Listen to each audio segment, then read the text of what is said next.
Hind and नमस्कार दोस्तों। जैसा कि दोस्तों आप सब लोग जानते होंगे, आपके अपने channel master tech studies channel पर रेलवे एनटीपीसी के जो भी पीवाईक्यू हैं उनका एक वीडियो इतिहास का जो है पीवाईक्यू का प्रोवाइड करा दिया गया है आपके इस चैनल पर, जिसमें 150 प्रश्न आपको यहाँ पर करा दिए थे। जीके जीएस से संबंधित पूछे गए सभी पीवाईक्यू जो है इस चैनल पर हम कराने वाले हैं एनटीपीसी में। एनटीपीसी वालों के लिए ये वीडियो बहुत ही खास होने वाली है। आप लोग अपने एग्ज़ाम के अंतिम समय में भी ये पीवाईक्यू वाली सीरीज ले सकते हैं, क्योंकि दोस्तों यहाँ पर जो है वन लाइनर के फॉर्म में आपको प्रश्न दिए होंगे, जिसमें इस बुक का कंटेंट आप लोगों को प्रोवाइड कराने वाले हैं।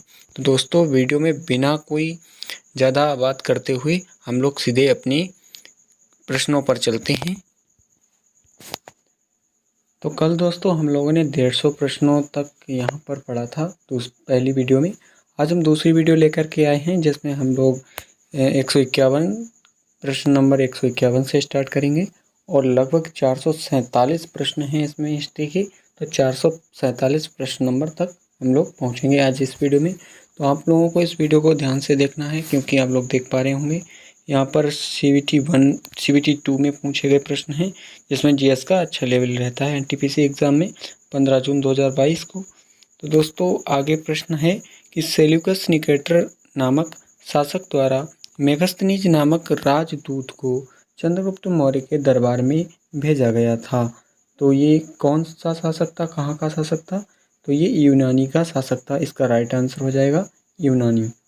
नेक्स्ट प्रश्न है दोस्तों कि यहाँ पर दिया गया है कि और रानी मेरी की 1911 में भारत की यात्रा के दौरान अपोलो बंदरगाह पर उनके आगमन की स्मृति में गेटवे ऑफ इंडिया का निर्माण किया गया था। तो किंग जॉर्ज पंचम, इन्हें किंग जॉर्ज पंचम के नाम से जाना जाता है। किंग जॉर्ज पंचम और रानी मैरी को 1911 में जो भारत की यात्रा के लिए ये जो आए थे, तो अपोलो बंदरगाह पर इनके आगमन पर इनकी स्मृति में गेटवे ऑफ इंडिया का निर्माण हमारे देश में किया गया था। दोस्तों आप लोगों को बता दें कि किंग जॉर्ज पंचम और रानी मैरी, ये मतलब पूरा प्रश्न जो है, पूरा प्रश्न 202 से 3 बार जो है एनटीपीसी में, एक ही जो 2022 में एग्ज़ाम हुआ था CBT 2 और 21 में CBT 1, उसमें दोस्तों ये 2 से 3 बार प्रश्न पूछा गया है। पूरा प्रश्न उठाकर उन्होंने पूछा है। नेक्स्ट प्रश्न है कि कृष्णदेवराय किस वंश से संबंधित थे? तो इसका राइट आंसर हो जाएगा तुलुव वंश। हमने दोस्तों पहली वीडियो में जैसा कि आपको बताया था कि हिस्ट्री में वंश से रिलेटेड बहुत ही अच्छे से प्रश्न पूछे जाते हैं TCS के द्वारा। नेक्स्ट प्रश्न है कि बंगाल में किसने अखिल बंगाल सविनय अवज्ञा परिषद का गठन किया था? तो JM सेनगुप्ता इसका राइट आंसर हो जाएगा। दोस्तों अगर आप लोगों को वीडियो की स्पीड कम लग रही हो, तो आप लोग अपनी सुविधा के अनुसार वीडियो की स्पीड बढ़ा करके देख सकते हैं। नेक्स्ट प्रश्न है कि बम्बई में प्रार्थना समाज की स्थापना किस वर्ष की गई थी? दोस्तों जो हिस्ट्री में स्थापना हुई हैं समाज सुधार को लेकर, वो बहुत पूछी जाती हैं TCS के द्वारा, तो आप लोगों को उनको ज़रूर कवर करना है। तो 1867 इसका राइट आंसर हो जाएगा।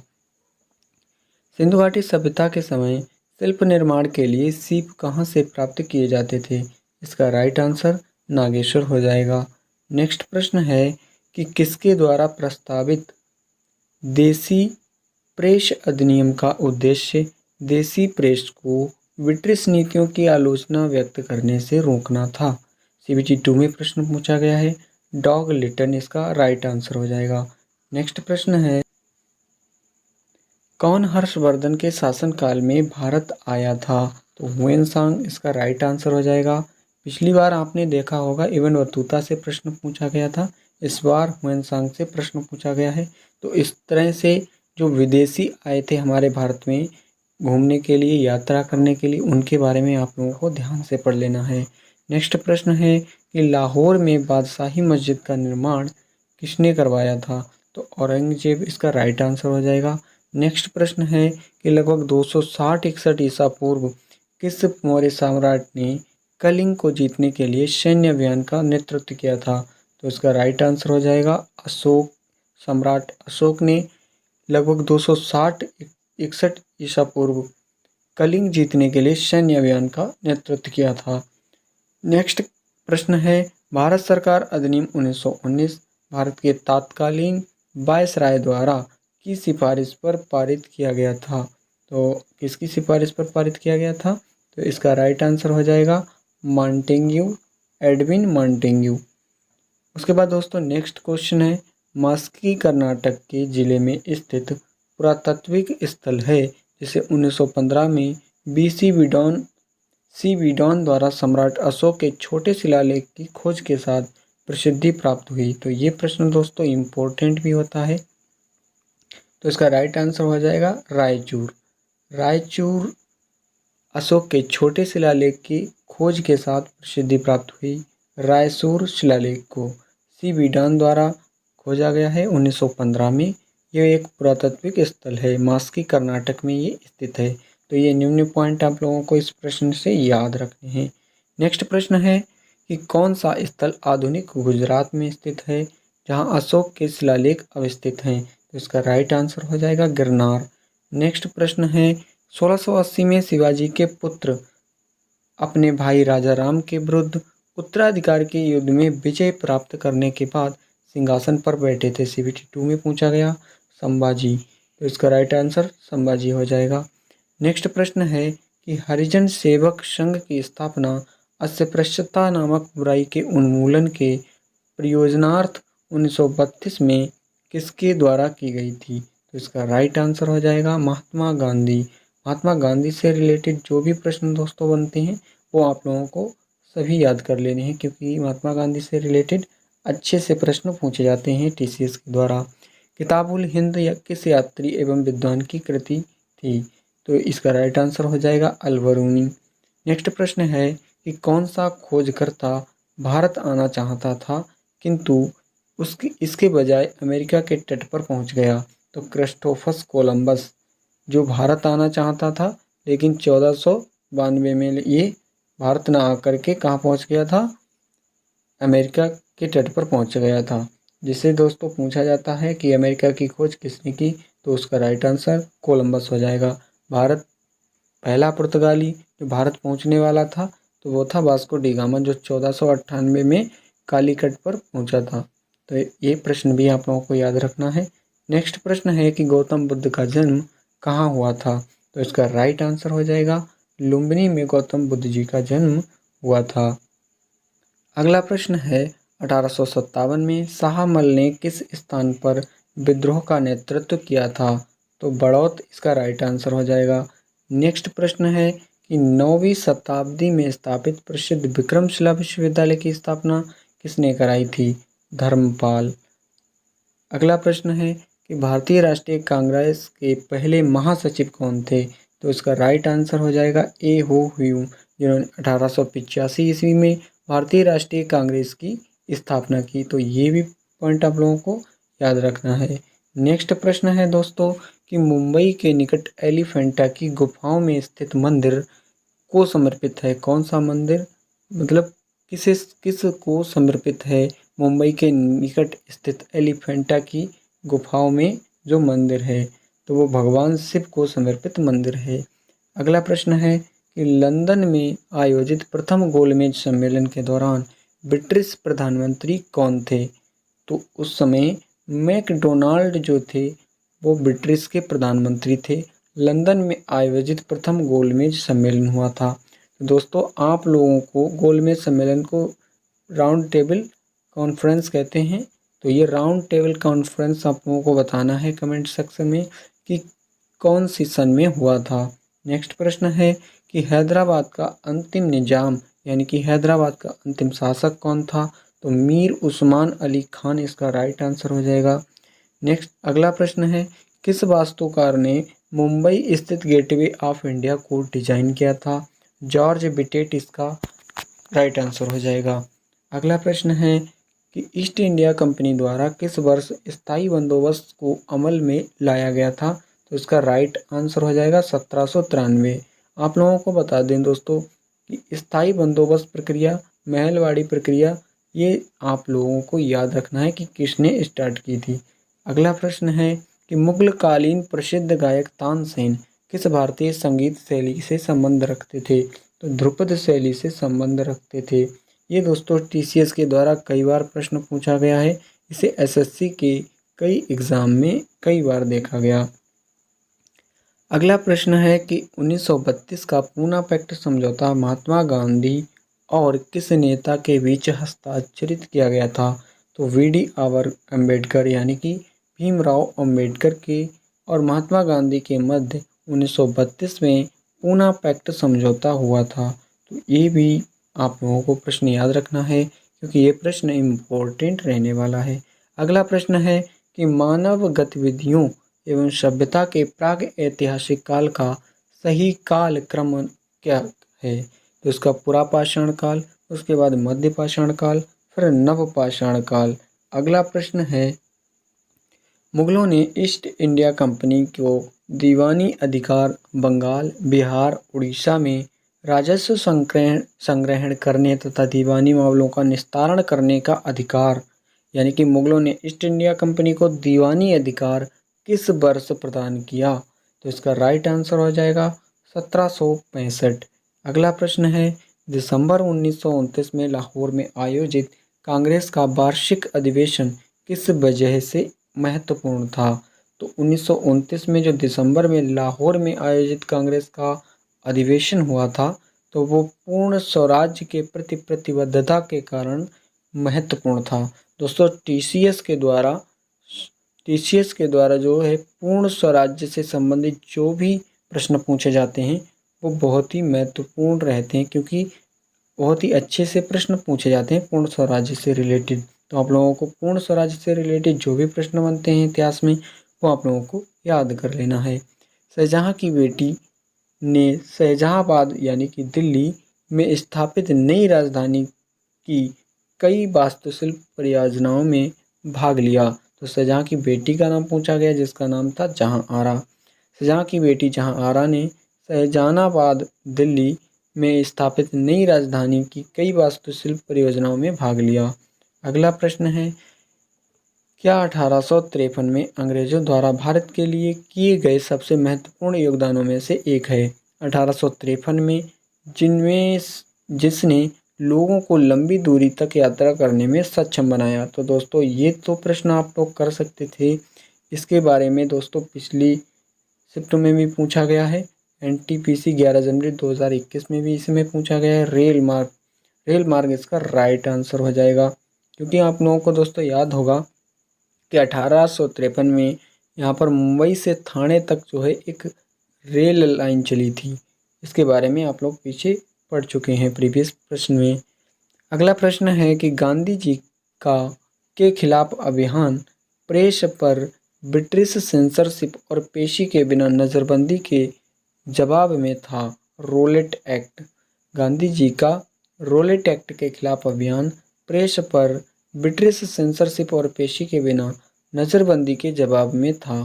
अगला प्रश्न है कि प्रथम गोलमेज सम्मेलन कब शुरू हुआ था? अभी आपने दोस्तों देखा होगा प्रथम गोलमेज सम्मेलन के बारे में पूछा गया था और उसकी सन पूछी गई है जो हमने कमेंट बॉक्स में आपको आंसर देने के लिए कहा था। तो प्रथम गोलमेज सम्मेलन नवंबर 1930 में हुआ था। इसी के साथ में दोस्तों आप लोगों को याद रखना है द्वितीय गोलमेज सम्मेलन 1931 में होता है और वहीं 1932 में आपका तृतीय गोलमेज सम्मेलन होता है। अगला प्रश्न है भारत रत्न पुरस्कार के प्रथम प्राप्तकर्ता और स्वतंत्र पार्टी के संस्थापक कौन थे? तो इसका राइट आंसर हो जाएगा सी राजगोपालाचारी, जिन्हें चक्रवर्ती राजगोपालाचारी भी कहते हैं। अगला प्रश्न है कि बंगाल के नवाब सिराजुद्दौला प्लासी की लड़ाई में किस वर्ष हारे थे? तो इसका राइट आंसर हो जाएगा 1757 में बंगाल के नवाब सिराजुद्दौला प्लासी की लड़ाई हारे थे। अगला प्रश्न है कि सहायक गठबंधन 1798 में किसके द्वारा तैयार एक गैर हस्तक्षेप नीति थी? तो इसका राइट आंसर हो जाएगा डॉग वेलेजली। अगला प्रश्न है कि भारत में पाषाणकालीन शिला चित्रकारी कहाँ पाई जाती है? तो भीमबेटका की गुफाओं में भारत में पाषाणकालीन शिला चित्रकारी पाई जाती है। अगला प्रश्न है कि कंदरिया महादेव मंदिर किस मंदिर समूह से संबंधित है? मंदिर से संबंधित प्रश्न दोस्तों बहुत ही अच्छे अच्छे प्रश्न पूछे जाते हैं। तो कंदरिया महादेव मंदिर जो है वो खजुराहो मंदिर के समूह से संबंधित है। अगला प्रश्न है, भारत से मयूर सिंहासन कौन लेकर गया था? तो नादिर शाह लूट करके हमारा मयूर सिंहासन भारत से लेकर गया था। अगला प्रश्न है, किस सम्मेलन से पहले गांधी इरविन समझौते पर हस्ताक्षर किए गए थे? तो द्वितीय गोलमेज सम्मेलन से पहले गांधी इरविन समझौते पर हस्ताक्षर किए गए थे। आपको बताना है कि द्वितीय गोलमेज सम्मेलन किस सन में हुआ था। अगला प्रश्न है कि किसकी स्थापना लीग ऑफ नेशन के स्थान पर की गई थी? तो संयुक्त राष्ट्र की स्थापना लीग ऑफ नेशन के स्थान पर की गई थी। अगला प्रश्न है, किस चिकित्सक ने भारत आकर 1794 में 1815 तक बंगाल मेडिकल सर्विसेज में कार्य किया और भारत के कई विविध क्षेत्रों में महत्वपूर्ण सर्वेक्षण एवं खोजें की? तो ये दोस्तों इम्पोर्टेंट प्रश्न हो जाता है, जिसका राइट आंसर है फ्रांसिस बुकानन। फ्रांसिस बुकानन जो थे वो एक चिकित्सक थे जो 1794 से 1815 में तक भारत आकर बंगाल मेडिकल सर्विसेज में कार्य किया इन्होंने, और भारत के कई विविध क्षेत्रों में महत्वपूर्ण सर्वेक्षण एवं इन्होंने खोजें की। अगला प्रश्न है कि 1793 में स्थायी बंदोबस्ती लागू होने के समय बंगाल का गवर्नर जनरल कौन था? तो इसका राइट आंसर हो जाएगा चार्ल्स कॉर्नवालिस। चार्ल्स कॉर्नवालिस को ही स्थायी बंदोबस्त प्रक्रिया को लागू करने वाला कहा जाता है, यानी कि स्थायी बंदोबस्त का जनक कॉर्नवालिस को कहा जाता है। अगला प्रश्न है कि सर विलियम जोन्स ने कब एशियाटिक सोसाइटी की स्थापना की थी? सर विलियम जोन्स ने कब एशियाटिक सोसाइटी की स्थापना की थी? तो 1784 इसका राइट आंसर हो जाएगा। अगला प्रश्न है कि कौन सा स्मारक किंग जॉर्ज पंचम और क्वीन मैरी का भारत में स्वागत करने के लिए बनवाया गया था, जो गुजरात शैली से प्रभावित था? तो इसका राइट आंसर हो जाएगा गेटवे ऑफ इंडिया। अभी आपने दोस्तों देखा होगा जहाँ पर किंग जॉर्ज पंचम का नाम नहीं दिया था, जहाँ पर पूछा गया था, और क्वीन मैरी का भारत में स्वागत करने के लिए यहाँ पर गेटवे ऑफ इंडिया का निर्माण किया गया था। तो दोस्तों यहाँ पर थोड़ा सा प्रश्न उन्होंने बदल दिया है और यहाँ पर पूछा है गेटवे ऑफ इंडिया का मतलब कौन से स्मारक का निर्माण किया गया था जॉर्ज पंचम और क्वीन मैरी के स्वागत के लिए।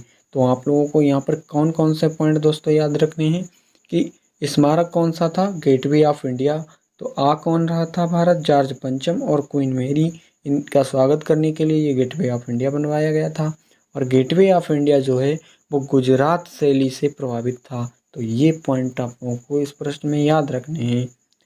अगला प्रश्न है कि नादिर शाह ने कौन सी सन में भारत पर हमला किया था और दिल्ली में लूटपाट की थी और लूट करके हमारा सिंहासन ले गया था? तो इसका राइट आंसर हो जाएगा 1739। अगला प्रश्न है कि केरल में मोपला विद्रोह यानी कि मालाबार विद्रोह, जिसे मालाबार विद्रोह के नाम से भी जाना जाता है, कब हुआ था? तो इसका राइट आंसर हो जाएगा 1921। जैसा कि दोस्तों आपने पिछली वीडियो में देखा होगा जहाँ पर मोपला विद्रोह पूछा गया था एनटीपीसी में, और वहाँ पर आंसर था 1921 से 1922। तो इस तरह से दोस्तों आप लोगों को दोनों तरह से आंसर याद रखना है, लेकिन इसका राइट आंसर हो जाएगा 1921। टीसीएस के द्वारा मोपला विद्रोह से संबंधित प्रश्न अक्सर पूछे जाते हैं। अजंता की गुफाएं कहाँ स्थित हैं? तो इसका राइट आंसर हो जाएगा महाराष्ट्र। नेक्स्ट प्रश्न है कि श्री गुरु नानक देव जी का जन्म राय भोई की तलवंडी यानी कि जो वर्तमान ननकाना साहिब में किस वर्ष में हुआ था? तो 1469 में हुआ था। अगला प्रश्न है कि 15 अगस्त 1947 को स्वतंत्रता दिवस समारोह के दौरान महात्मा गांधी कहाँ थे? तो उस समय महात्मा गांधी कलकत्ता में थे। अगला प्रश्न हो जाएगा काकोरी कांड की घटना किस वर्ष हुई थी? तो इसका राइट आंसर हो जाएगा 1925 में काकोरी घटना होती है। इसके बारे में दोस्तों आप लोगों को ध्यान रखना है। 1857 का सिपाही विद्रोह किस तिथि को शुरू हुआ था? तो 10 मई 1857 को सिपाही विद्रोह शुरू होता है। अगला प्रश्न है हुमायूं और शेरशाह सूरी के बीच कौन सा युद्ध हुआ था और किस वर्ष लड़ा गया था? तो हुमायूं और शेरशाह सूरी के बीच चौसा का युद्ध हुआ था जो 1539 में लड़ा गया था। आप लोगों को कमेंट सेक्शन में बताना है कि हुमायूं और शहंशाह सूरी के बीच जो ये युद्ध हुआ था, इसमें विजय किसकी रही थी। अगला प्रश्न है कि सिंधु घाटी सभ्यता वर्ष पुरानी है, कितनी वर्ष पुरानी है, और दक्षिण में गंगा घाटी के निचले क्षेत्रों में व उत्तर में मालवा तक फैली हुई है सिंधु घाटी सभ्यता। तो ये 3000 ईसा पूर्व पुरानी है। अगला प्रश्न है कि सिंधु घाटी सभ्यता की सबसे महत्वपूर्ण विशेषता क्या थी। तो इसकी सबसे महत्वपूर्ण विशेषता थी ईंट से बने भवन। ईंट से भवन इसकी महत्वपूर्ण विशेषता थी। सिंधु घाटी सभ्यता है तो ये कांस्य युगीन सभ्यता है। अगला प्रश्न है मोहनजोदड़ो का क्या अर्थ है। मोहनजोदड़ो का नाम का अर्थ में मुर्दों का टीला। तो किस में भाषा में, ये सिंधी में है। मोहनजोदड़ो का अर्थ मुर्दों का टीला। अगला प्रश्न है कि धौलावीरा एक पुरातात्विक स्थल किस समय अवधि से जुड़ी हुई है। तो इसका राइट आंसर हो जाएगा सिंधु घाटी सभ्यता से धौलावीरा एक पुरातात्विक स्थल है। सबसे पुराना वेद है, इसका राइट आंसर हो जाएगा ऋग्वेद। 4 वेद आप लोगों को याद रखना है दोस्तों, ऋग्वेद, सामवेद, यजुर्वेद और अथर्ववेद। अगला प्रश्न हो जाएगा कि कौन सा वेद जादुई अनुष्ठानों और वशीकरण के बारे में बताता है। तो इसका राइट आंसर हो जाएगा अथर्ववेद। अथर्ववेद जादुई अनुष्ठानों और वशीकरण के बारे में बताता है।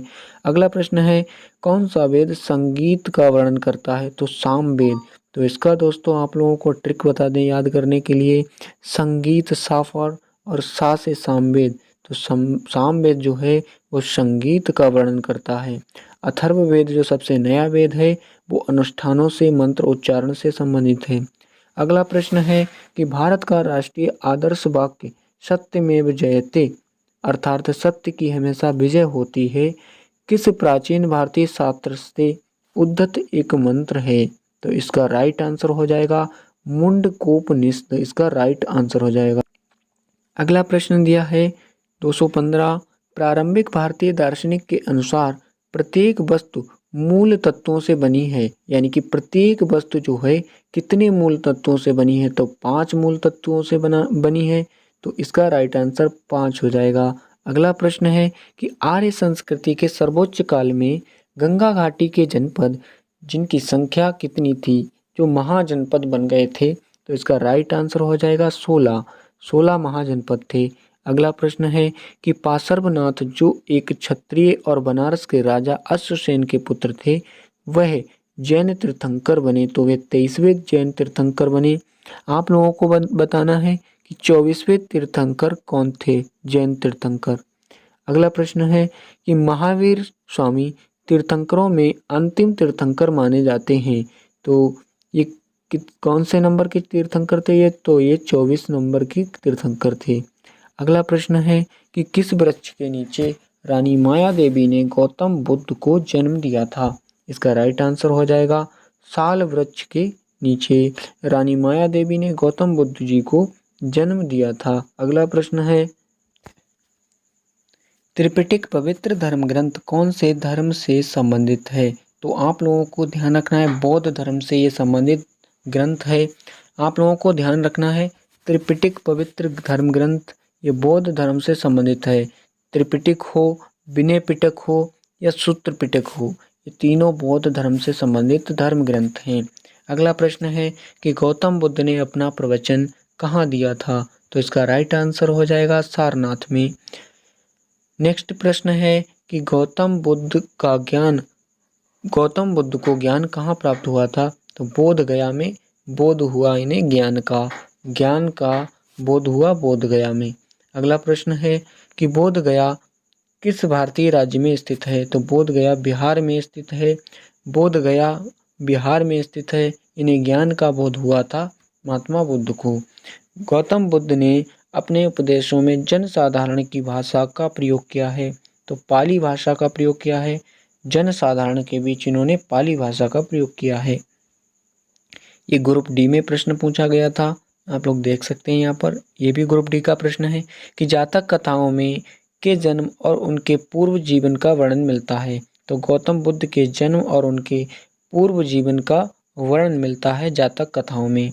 अगला प्रश्न दिया गया है कि वास्तुकला के में मुख्य रूप से चैत्य, विहार, स्तूप और स्तंभ होते थे। बौद्ध वास्तुकला में मुख्य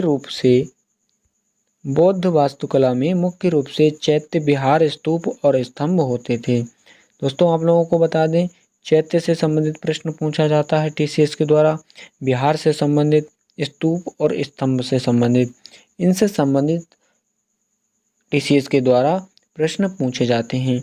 जैन अवेस्ता धर्म के साथ जुड़ा हुआ है। किस धर्म से जुड़ा हुआ है? तो ये जैन अवेस्ता जो है वो पारसी धर्म से संबंध रखता है। अगला प्रश्न हो जाएगा, सम्राट अशोक ने बौद्ध धर्म के आदर्शों के प्रचार के लिए धर्म प्रचारकों को दूर दराज के स्थानों पर भेजा ताकि लोग भगवान बुद्ध की शिक्षाओं द्वारा अपने जीवन को प्रेरित कर सकें। इस धर्म प्रचारकों में उनका पुत्र एवं पुत्री भी शामिल थे। तो उनके पुत्र और पुत्री के नाम पूछे गए हैं। तो पुत्र महेंद्र और संघमित्रा को इन्होंने जो है भगवान बुद्ध की शिक्षाओं द्वारा अपने जीवन को प्रेरित कर सकें, इसके लिए प्रचार करने के लिए भेजा था। नेक्स्ट प्रश्न है कि अशोक के शासनकाल की सबसे महत्वपूर्ण घटना कलिंग आधुनिक युग में पर विजय थी। ओडिशा में आधुनिक युग में ओडिशा पर विजय थी, जो उनके जीवन का एक महत्वपूर्ण परिवर्तन सिद्ध हुआ। अगला प्रश्न है कि प्रसिद्ध कलिंग युद्ध ने सम्राट अशोक को युद्ध छोड़ने और बौद्ध धर्म अपनाने के लिए प्रेरित किया। यह युद्ध ओडिशा में कब लड़ा गया था? तो 261 बीसी में ये युद्ध लड़ा गया था। पूछा जाता है दोस्तों कि 261 बीसी में जो युद्ध लड़ा गया था उस युद्ध को किस नाम से जाना जाता है? तो ये राइट आंसर हो जाएगा कलिंग युद्ध। अगला प्रश्न है कि सम्राट अशोक किसके उत्तराधिकारी थे? तो इसका राइट आंसर हो जाएगा बिंदुसार। अगला प्रश्न है कि सम्राट अशोक ने पत्थर के स्तंभों और पत्थर के तख्तों पर अपने आदेश उत्कीर्ण करवाकर अपने राज्य के प्रमुख स्थानों पर स्थापित किए ताकि लोग तदनुसार आचरण कर सकें। तो इन्होंने 14 आदेश उत्कीर्ण करवाए थे। अगला प्रश्न है कौटिल्य का अर्थशास्त्र हमें प्रशासन के बारे में जानकारी देता है। तो कौटिल्य का अर्थशास्त्र हमें मौर्य प्रशासन के बारे में जानकारी देता है। चाणक्य का एक अन्य नाम था विष्णुगुप्त। तो कौटिल्य भी इन्हें कहते हैं, चाणक्य भी इन्हें कहते हैं और विष्णुगुप्त भी इन्हीं को कहते हैं। अगला प्रश्न है कि किस राजा की कहानी मुद्रा राक्षस नाटक का विषय है? तो इसका राइट आंसर हो जाएगा चंद्रगुप्त मौर्य। चंद्रगुप्त मौर्य जो है मुद्रा राक्षस नाटक में इनकी कहानी है। मौर्य वंश का अंतिम सम्राट कौन था? तो बृहद्रथ इसका राइट आंसर हो जाएगा। अगला प्रश्न है कनिष्क वंश का सम्राट था। तो कनिष्क जो था वो कुषाण वंश का सम्राट था। टीसीएस के द्वारा खूब प्रश्न पूछे जाते हैं। दोस्तों टीसीएस के द्वारा कनिष्क से संबंधित और भी प्रश्न पूछे जाते हैं, जिसमें पूछा जाता है कि कनिष्क के दरबार में संबंधित दरबारी। तो कनिष्क के दरबार में संबंधित दरबारी की ट्रिक है अश्व नाचे पांव पर। अश्व नाचे पांव पर। यहाँ पर आप लोगों को दोस्तों याद रखना है, यहाँ पर अश्वसेन यहाँ पर इनके दरबारी थे, नागार्जुन इनके दरबारी थे, चरक इनके दरबारी थे। तो इन दरबारियों को आप लोगों को ध्यान रखना है। अगला प्रश्न है कि ओडिशा के उदयगिरी से हाथी गुम्फा शिलालेख कलिंग के राजा खारवेल ने लिखा था। तो ये शिलालेख आप लोगों को ध्यान रखना है। हाथी गुम्फा शिलालेख जो है वो कलिंग के राजा खारवेल ने लिखा है, जिन्होंने कलिंग युद्ध में लड़ाई लड़ी अशोक से। अगला प्रश्न है हर्षवर्धन ने राजसभा कवि कौन थे? हर्षवर्धन के राजसभा कवि कौन थे? तो बाणभट्ट इसका राइट आंसर हो जाएगा। नेक्स्ट, हर्ष की मृत्यु के बाद 7वीं शताब्दी के आसपास प्रभुत्व में आए और उनके काल को भारत के अंधे युग के रूप में माना जाता है। उनके काल को भारत के अंधे युग के रूप में माना जाता है। राजपूत हर्ष की मृत्यु के बाद 7वीं शताब्दी के आसपास राजपूत प्रभुत्व में आए और उनके काल को भारत के अंधे युग के रूप में जाना जाता है। अगला प्रश्न है हर्षवर्धन की मृत्यु के बाद प्रतिहार पाल एवं राष्ट्रकूट वंश के राजाओं ने कन्नौज पर आधिपत्य प्राप्त करने के लिए एक दूसरे के साथ युद्ध किया। इन लोगों के युग को यानी कि राजपूत युग को अंधा युग माना जाता है। अगला प्रश्न है कि प्रसिद्ध चीनी यात्री हुएनसांग किसके शासनकाल में भारत आया था? तो इसका राइट आंसर हो जाएगा हर्षवर्धन। हुएनसांग हर्षवर्धन के शासनकाल में आया था। कौन सा नगर गुप्त वंश की राजधानी था? तो पाटलिपुत्र इसका राइट आंसर हो जाएगा। गुप्त साम्राज्य के वास्तविक संस्थापक कौन थे? तो श्रीगुप्त इसका राइट आंसर हो जाएगा। गुप्त काल के दौरान चीन के किस यात्री ने भारत का भ्रमण किया था? तो इसका राइट आंसर हो जाएगा फाहियान। हमने आपको बताया था पिछली वीडियो में कि जो भारत घूमने वाले चीनी यात्री थे उनके बारे में प्रश्न खूब पूछे जाते हैं। अगला प्रश्न है कि 7वीं और 8वीं शताब्दी में बहुत शक्तिशाली हो गए थे और कांचीपुरम उनकी राजधानी थी। तो कौन से वंश के शासक थे? तो पल्लव वंश के शासक जो थे वो 7वीं और 8वीं सदी में बहुत शक्तिशाली हो गए थे, जिनकी राजधानी कांचीपुरम थी। तो ये पॉइंट आपको याद रखना है, कांचीपुरम पल्लव वंश की राजधानी थी। इस तरह से प्रश्न पूछे जाते हैं। अभी हाल ही में जो एमटीएस का एग्जाम चल रहा है जिसमें पल्लव वंश की राजधानी पूछी गई थी। अगला प्रश्न है कि मदुरै के आसपास के क्षेत्र पर शासन किया किसने? मदुरै के आसपास के क्षेत्र पर शासन किया और 13वीं शताब्दी में सर्वोच्चता प्राप्त की। तो इसका राइट आंसर हो जाएगा पांड्य शासकों ने। अगला प्रश्न है कि पल्लव वंश के कौन से राजा संस्कृत नाटक भी लिखा करते थे? तो पल्लव वंश के कौन से राजा थे जो संस्कृत नाटक भी लिखा करते थे? महेंद्र वर्मन इसका राइट आंसर हो जाएगा। किस चालुक्य राजा ने कन्नौज के राजा हर्ष को पराजित किया? पुलकेशन द्वितीय इसका राइट आंसर हो जाएगा। किस भारतीय राजा ने पूर्वी एशिया के कुछ हिस्सों को जीतने के लिए नौसैनिक शक्ति का इस्तेमाल किया? राजेंद्र चोल। ये टीसीएस के द्वारा कई बार प्रश्न पूछा गया है अलग अलग एग्जाम्स में। अगला प्रश्न हो जाएगा पाल राजवंश का पहला राजा कौन था? तो इसका राइट आंसर हो जाएगा गोपाल। इंडिका के लेखक कौन है? इंडिका पुस्तक के लेखक मेगस्थनीज हैं। तमिल कवि कंबन ने किस ग्रंथ के तमिल संस्करण का संकलन किया? इसका राइट आंसर हो जाएगा रामायण। रामायण का तमिल संस्करण इन्होंने किया कंबन ने, जो तमिल कवि थे। अगला प्रश्न है प्राचीन भारत में कल्हण द्वारा कौन सी पुस्तक लिखी गई थी? तो इसका राइट आंसर हो जाएगा रजत रंगणी। अगला प्रश्न है किसने संस्कृत नाटक मुद्रा राक्षस लिखा? विशाखा दत्त। आप लोगों को बताना है कि मुद्रा राक्षस जो नाटक है ये किससे संबंध यानी कि किस वंश से संबंध रखता है? अगला प्रश्न है किसने रघुवंश संकलित किया है? यानी कि रघुवंशम के रचनाकार कौन है? तो कालिदास इसका राइट आंसर हो जाएगा। अगला प्रश्न है कि किसने भारत के प्राचीन ग्रंथ नाट्यशास्त्र को संकलित किया है?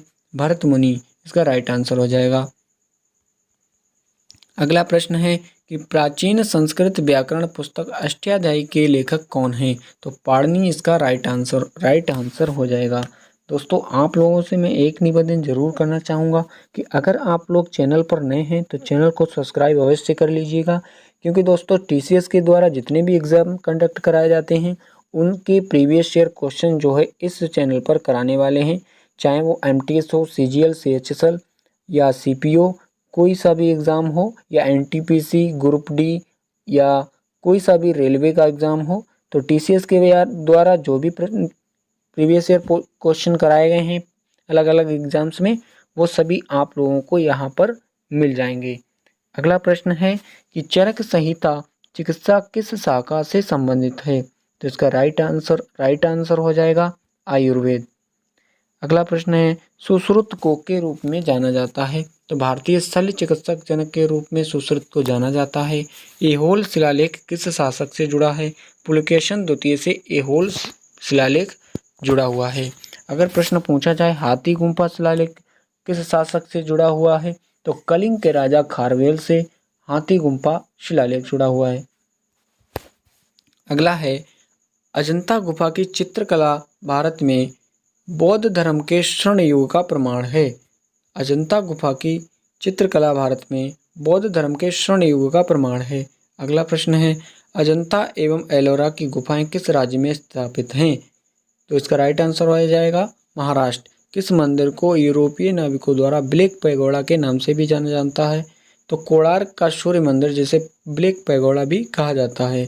अगला प्रश्न है कोणार्क का मंदिर का निर्माण किसने करवाया था? तो इसका राइट आंसर हो जाएगा नरसिंहदेव प्रथम। दोस्तों मंदिर से संबंधित प्रश्न पूछे जाते हैं, इसमें पूछा जाता है कि निम्नलिखित दिया गया मंदिर किस वंश से संबंधित है या किस राजा ने इसका निर्माण करवाया था। ये टीसीएस के द्वारा भी प्रश्न पूछे जाते हैं, इस समय ये प्रश्न ट्रेंडिंग में रहते हैं। अगला प्रश्न है कि एलोरा के मंदिरों का निर्माण किस शासकों के द्वारा करवाया गया था? तो राष्ट्रकूट के शासक के द्वारा एलोरा मंदिर का निर्माण करवाया गया था। अगला प्रश्न है बृहदेश्वर मंदिर राजा के द्वारा बनवाया गया था। तो राजा चोल प्रथम के द्वारा जो है बृहदेश्वर मंदिर का निर्माण करवाया गया था। अगला प्रश्न है कि पुरी के जगन्नाथ मंदिर का निर्माण किसने करवाया था? तो अनंतम वर्मन चोंडगंग ने पुरी के जगन्नाथ मंदिर का निर्माण करवाया था। अगला प्रश्न है सोमनाथ मंदिर भारत में गुजरात राज्य के पश्चिमी तट पर स्थित है। तो दोस्तों इस प्रश्न को कुछ इस तरह से भी पूछा जा सकता है कि सोमनाथ मंदिर भारत में गुजरात राज्य के किस दिशा में स्थित है? तो पश्चिमी तट पर स्थित है, यानी कि ये पश्चिमी तट यहाँ पर ये विलोपन करके प्रश्न को भी पूछा जा सकता है। अगला प्रश्न है कि बिमल शाह द्वारा निर्मित संगमरमर का मंदिर कौन सा है? तो इसका राइट आंसर हो जाएगा दिलवाड़ा मंदिर। तो आप लोगों को दोस्तों हमने जैसा कि वीडियो के स्टार्ट में ही बताया था, आप लोगों को प्रश्न को भी ध्यान से पढ़ना है, क्योंकि प्रश्न को जो है दोबारा पूछने का तरीका इनका यही रहता है कि मान लीजिए इन्होंने इस प्रश्न को दोबारा पूछा तो इसमें ये इस तरह से पूछेंगे कि बिमल शाह द्वारा निर्मित दिलवाड़ा मंदिर जो है वो किसका मंदिर है? संगमरमर का। इसका राइट आंसर हो जाएगा। अगला प्रश्न है कार्लो यानी कि कार्ले की बौद्ध गुफाएं किस राज्य में स्थित हैं? तो इसका राइट आंसर हो जाएगा महाराष्ट्र। अगला प्रश्न है भीमबेटका गुफाएं कहाँ स्थित हैं? तो इसका राइट आंसर हो जाएगा मध्य प्रदेश। महाबोधि मंदिर या महान जागृति मंदिर एक बौद्ध मंदिर है जो स्थित है बिहार में। अगला प्रश्न है किस राजा ने गंगेकोंडचोलपुरम मंदिर का निर्माण करवाया था? तो इसका राइट आंसर हो जाएगा राजेंद्र चोल प्रथम ने गंगेकोंडचोलपुरम मंदिर का निर्माण करवाया। विख्यात सांची स्तूप किसने बनवाया? इसका राइट आंसर हो जाएगा अशोक। तमिलनाडु में स्थित महाबलीपुरम की इमारतों का समूह किनके द्वारा निर्मित किया गया? तो इसका राइट आंसर हो जाएगा पल्लवों के द्वारा। अगला प्रश्न है कांचीपुरम के कैलाशनाथम मंदिर का निर्माण किसके शासनकाल में हुआ था? तो ये पल्लव वंश के शासनकाल में हुआ था। श्रवणबेलगोला कहाँ पर स्थित है? तो कर्नाटक में स्थित है श्रवणबेलगोला। अगला प्रश्न है दिल्ली स्थित जंतर मंतर का निर्माण जयपुर के महाराजा ने करवाया था। तो जयपुर के महाराजा जयसिंह द्वितीय ने इसका निर्माण करवाया था। अगला प्रश्न है चित्तौड़गढ़ किस वंश की राजधानी है? तो चित्तौड़गढ़ सिसोदिया वंश की राजधानी है। आप लोगों को बताना है कि सिसोदिया वंश के सबसे प्रतापी राजा जिसे महाराणा के नाम से जाना जाता है, उनका नाम बताना है कमेंट सेक्शन में। अगला प्रश्न है साहित्य के प्रख्यात समर्थक राजा भोज किस वंश से जुड़े थे? तो इसका राइट आंसर हो जाएगा परमार वंश से जुड़े थे साहित्य के प्रख्यात समर्थक राजा भोज। प्रतिहार राजवंश के संस्थापक थे राजा हरिश्चंद्र। अगला प्रश्न है भारत नाम भारतीय संविधान में भारत के लिए उपाधि के रूप में प्रयुक्त होता है, जिसका जिक्र भारतीय महाकाव्य में एक भाग में प्राचीन पौराणिक सम्राट भरत की कथा के रूप में है। तो इसका राइट आंसर हो जाएगा महाभारत। अगला प्रश्न है कि नाम जो है वो ग्रीक भाषा से आया है जिसका अर्थ सिंधु नदी के पार का क्षेत्र है। भारत जो नाम है वो ग्रीक भाषा से आया है। अगला प्रश्न है कि महाभारत का युद्ध कितने दिनों तक चला था? तो इसका राइट आंसर हो जाएगा 18 दिन। 18 दिन तक चलने वाला ये युद्ध था महाभारत का। कामरूप का प्राचीन साम्राज्य किस राज्य में मौजूद था? असम इसका राइट आंसर हो जाएगा। मोहम्मद गौरी की सेना और पृथ्वीराज चौहान के बीच 2 बार युद्ध हुआ था, जिसमें दूसरी लड़ाई पृथ्वीराज चौहान हार गए थे और उनके राज्य पर कब्जा कर लिया गया था। तो तराइन का ये युद्ध था मोहम्मद गौरी और पृथ्वीराज के बीच जो दूसरा युद्ध हुआ था, तराइन का युद्ध। पहला युद्ध दोस्तों कब हुआ था आप लोगों को बताना है, जिसमें पृथ्वीराज चौहान जो है जीत गए थे। अगला प्रश्न है, दिल्ली सल्तनत का सही क्रम क्या है? तो इसका राइट आंसर रहेगा गुलाम वंश, खिलजी वंश, तुगलक वंश, सैयद वंश, लोदी वंश। इसको याद करने की ट्रिक क्या है दोस्तों? गुल, खिले, तुम, शायद, लोगो। गुलाम, खिजली, तुगलक, सैयद, लोदी। अगला प्रश्न है कि सल्तनत काल के दौरान भूमि वितरण और प्रशासनिक प्रणाली का एक अद्भुत प्रकार विकसित हुआ था, जिसे क्या कहा गया? जिसे इक्तादारी कहा गया। तो ये इम्पोर्टेंट प्रश्न हो जाएगा। सल्तनत काल के दौरान भूमि वितरण और प्रशासनिक प्रणाली का एक अद्भुत प्रकार है विकसित हुआ था, जिसे इक्तादारी कहा गया। अगला प्रश्न है, लगभग 84 वर्ष तक उपमहाद्वीप में शासन करने वाला प्रथम मुस्लिम वंश था। तो गुलाम वंश जो था, तो 84 वर्ष तक उपमहाद्वीप में शासन करने वाला प्रथम मुस्लिम वंश था। अगला प्रश्न है कि के बीच की अवधि को दिल्ली सल्तनत की अवधि के रूप में जाना जाता है। तो कौन सी वो अवधि थी? तो 1206 ईस्वी से 1526 तक की ईस्वी तक को दिल्ली सल्तनत काल की अवधि के रूप में जाना जाता है। 1206 में गुलाम वंश की स्थापना होती है, दिल्ली सल्तनत काल कहलाता है वहीं से। और 1526 में लोदी वंश के अंत के साथ ये समाप्त होता है दिल्ली सल्तनत काल, जहाँ से उसके बाद मुगल शासन स्टार्ट हो जाता है 1526 ईस्वी से। अगला प्रश्न है, खिलजी वंश का प्रथम शासक कौन था? तो जलालुद्दीन फिरोज खिलजी। जलालुद्दीन फिरोज खिलजी जो था वो खिलजी वंश का संस्थापक था। अगला प्रश्न है कि 13वीं सदी में बख्तियार खिलजी ने बंगाल के किस राजा को पराजित किया था? तो लक्ष्मण सेन राजा जो थे उनको पराजित किया था बख्तियार खिलजी ने। अगला प्रश्न है कि फुतुहात ए फिरोज शाही में उसकी प्रशासनिक उपलब्धियों का रिकॉर्ड दिया गया था। फिरोज शाह तुगलक फुतु ए फिरोज शाही में उनकी प्रशासनिक उपलब्धियों का रिकॉर्ड दिया गया था, FST जिसे कहते हैं, फिरोज शाह तुगलक। अगला प्रश्न है कि दिल्ली के सुल्तान ने अपनी राजधानी दिल्ली से दौलताबाद में स्थानांतरित कर दी थी। तो वह राजा कौन था? मोहम्मद बिन तुगलक, MBT, जिसने दिल्ली राजधानी जो थी वो दौलताबाद में स्थानांतरित कर दी। अगला प्रश्न है, इब्राहिम लोदी 1526 में पानीपत की पहली लड़ाई में मारा गया।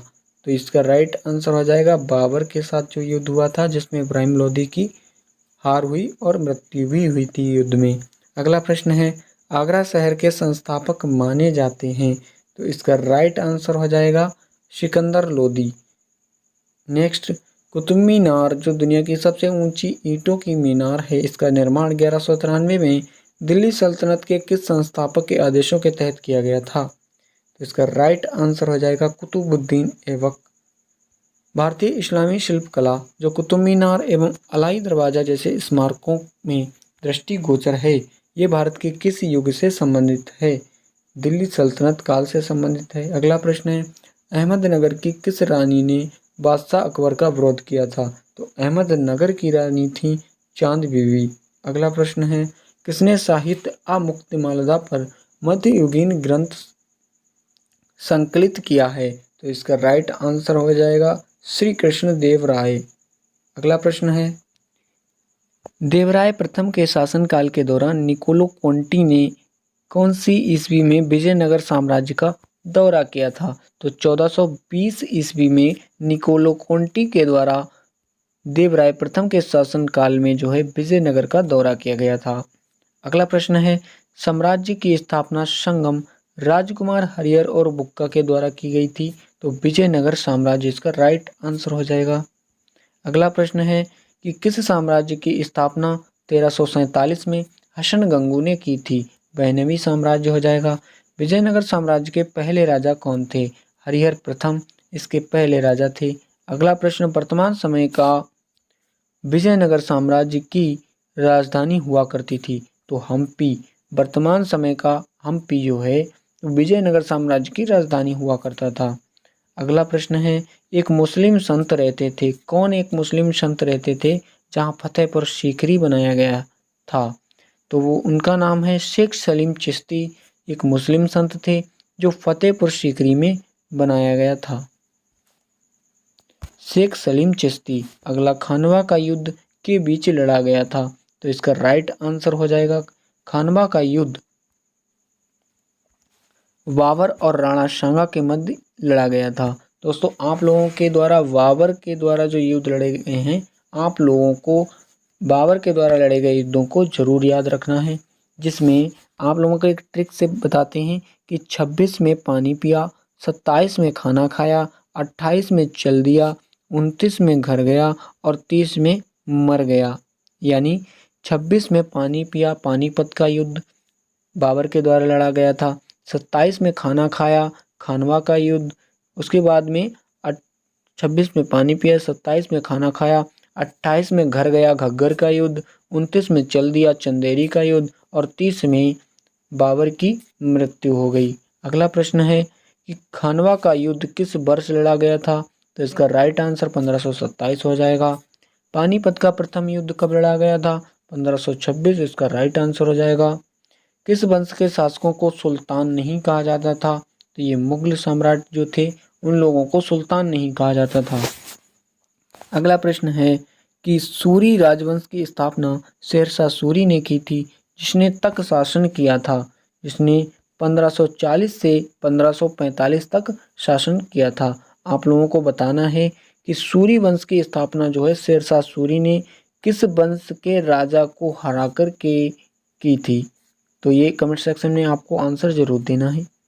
शेरशाह सूरी अथवा शेर खान का असली नाम क्या था? तो फरीद इनका असली नाम था। किसने कई विश्राम गृहों, मस्जिद और सड़कों के नेटवर्क का निर्माण किया था, जिसमें द ग्रैंड ट्रंक रोड सबसे प्रसिद्ध माना जाता है? इसका राइट आंसर हो जाएगा सम्राट शेरशाह सूरी ने जो है ग्रैंड ट्रंक रोड का निर्माण करवाया था। अगला प्रश्न हो जाएगा, शेरशाह द्वारा शुरू किए गए चांदी के सिक्कों को के रूप में मुगलों ने जारी रखा? तो चांदी के सिक्कों को रुपया के रूप में मुगलों ने भी जारी रखा, जो शेरशाह सूरी के द्वारा चलाए गए थे। किसने ग्रैंड ट्रंक रोड का पुनः निर्माण करवाया? तो इसका राइट आंसर हो जाएगा लॉर्ड डलहौजी, यानी कि डॉग डलहौजी। दीन ए इलाही किसके द्वारा प्रचारित किया गया था? तो इसका राइट आंसर हो जाएगा अकबर।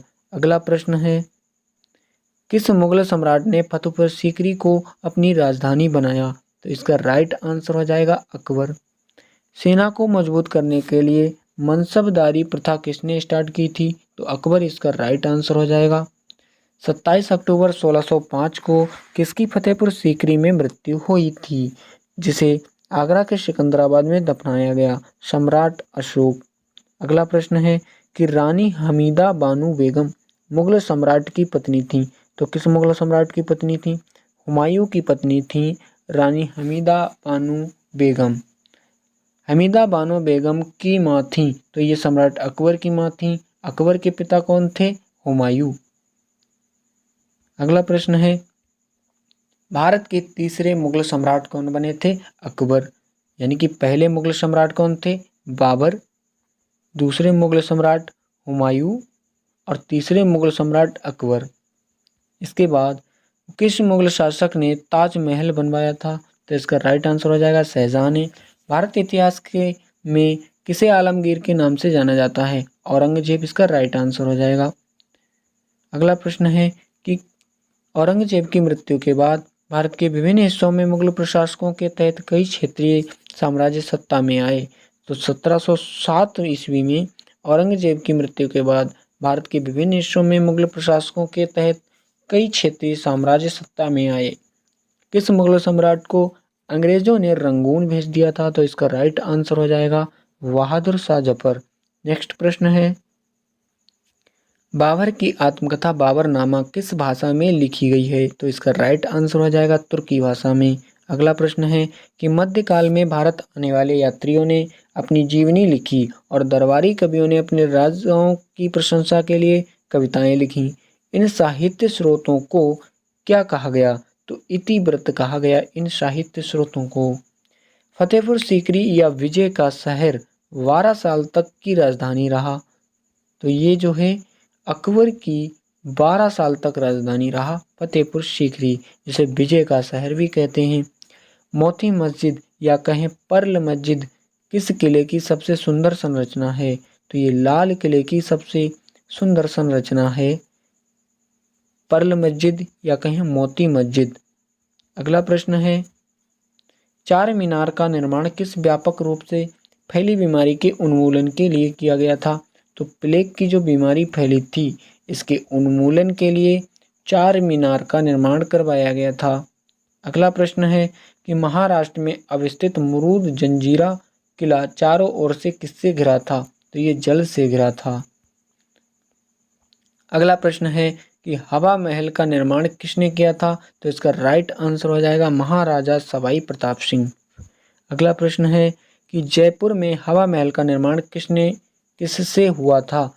तो जयपुर में हवा महल का निर्माण जो है लाल और गुलाबी बलुआ पत्थर से हुआ था। अगला प्रश्न, दिल्ली में जामा मस्जिद किस भारतीय बादशाह के शासनकाल में बनवाई गई थी? इसका राइट आंसर शाहजहां हो जाएगा। स्वर्ण मंदिर, जिसे हरमिंदर साहिब या दरबार साहिब भी कहा जाता है, ये कहाँ स्थित है? अमृतसर इसका राइट आंसर हो जाएगा। चिलियावाला युद्ध कब लड़ा गया था? तो 1849 में चिलियावाला युद्ध लड़ा गया था। स्वर्ण मंदिर किस झील के किनारे स्थित है? तो स्वर्ण मंदिर अमृत सरोवर झील के किनारे स्थित है। अगला प्रश्न हो जाएगा, वह कौन है जो 1253 से 1325 ईस्वी तक जीवित थे और जिन्हें पारंपरिक तबला और सितार के आविष्कारक के रूप में जाना जाता था? अमीर खुसरो इसका राइट आंसर हो जाएगा। अगला प्रश्न है कि राजपूत राजवंश के अनंगपाल तोमर ने का साम्राज्य स्थापित किया था? तो इन्होंने दिल्ली का साम्राज्य स्थापित किया था। अनंगपाल तोमर राजपूत वंश के शासक। अगला प्रश्न है कि चश्मे शाही भारत में स्थित पूर्व मुगल बागों में से एक है। तो चश्मे शाही जो है कश्मीर भारत में स्थित पूर्व मुगल बागों का एक बाग है। अगला प्रश्न, इंग्लैंड की रानी को भारत की महारानी कब घोषित किया गया था? तो इसका राइट आंसर हो जाएगा 1877 में। आप लोगों को बताना है कि इंग्लैंड की रानी को भारत की महारानी किस एक्ट के तहत घोषित किया गया था? अगला प्रश्न है कि ईस्ट इंडिया कंपनी को 31 दिसंबर 1600 को एलिजाबेथ प्रथम के द्वारा अंग्रेजी रॉयल चार्ट दिया गया था। ईस्ट इंडिया कंपनी को 31 दिसंबर 1600 को एलिजाबेथ प्रथम के द्वारा अंग्रेजी रॉयल चार्ट दिया गया था। अगला प्रश्न है, अंग्रेजों ने सन यानी कि किस सन में पंजाब पर कब्जा किया था? तो इसका राइट आंसर हो जाएगा 1849 में। भारत में फोर्ट विलियम नदी के किनारे स्थित है। तो भारत में फोर्ट विलियम जो है वो हुगली नदी के किनारे स्थित है। अगला प्रश्न हो जाएगा, अंग्रेजी ईस्ट इंडिया कंपनी को के नाम से भी जाना जाता है। तो इसका राइट आंसर हो जाएगा जॉन कंपनी के नाम से भी इसे जाना जाता है। अगला प्रश्न है, वास्को डी गामा में समुद्र के रास्ते से भारत में पहला कदम रखने वाला प्रथम यूरोपीय था। तो 1498 में वास्को डी गामा भारत आता है। अगला प्रश्न है, यूरोपीय व्यापारी 1498 ईस्वी में पुर्तगाली अन्वेषक वास्को डी गामा के आगमन के साथ पहले भारतीय तटों पर किस शहर के नजदीक पहुंचे थे? तो ये कालीकट में उतरे थे। अगला प्रश्न है, भारत में अंग्रेजों द्वारा निर्मित पहला किला कौन सा था? तो इसका राइट आंसर हो जाएगा फोर्ट सेंट जॉर्ज, जो था अंग्रेजों के द्वारा निर्मित पहला किला था। अगला प्रश्न है, कैप ऑफ गुड होप कहाँ स्थित है? तो दक्षिण अफ्रीका इसका राइट आंसर हो जाएगा। अगला प्रश्न है कि किसने नागरिक सरकार के सर्वोच्च प्रमुख के रूप में अष्टप्रधान नामक 8 मंत्रियों की एक परिषद नियुक्त की थी? तो शिवाजी इसका राइट आंसर हो जाएगा। अगला प्रश्न है, पानीपत की तीसरी लड़ाई किस वर्ष लड़ी गई थी? तो इसका राइट आंसर हो जाएगा 1761 में पानीपत की तीसरी लड़ाई लड़ी गई थी। 1526 में पानीपत की प्रथम लड़ाई लड़ी गई थी। सालवाई की संधि पर कब हस्ताक्षर किए गए थे, जिसने पहले एंग्लो मराठा युद्ध को समाप्त कर दिया? इसका राइट आंसर हो जाएगा मई 1782 में। मई 1782 में हुई सालाबाई की संधि जो थी, जिस पर हस्ताक्षर किए गए थे, जिससे एंग्लो मराठा युद्ध समाप्त हो गया था। इसके बाद अगला प्रश्न है, बेसिन की संधि किस वर्ष हस्ताक्षर किए गए थे? तो 1802। ये इंपॉर्टेंट प्रश्न हो जाता है कि बेसिन की संधि किस वर्ष हस्ताक्षर किए गए थे? तो बेसिन की संधि पर 1802 में हस्ताक्षर किए गए थे। अगला प्रश्न है कि महाराणा प्रताप के घोड़े का नाम क्या था?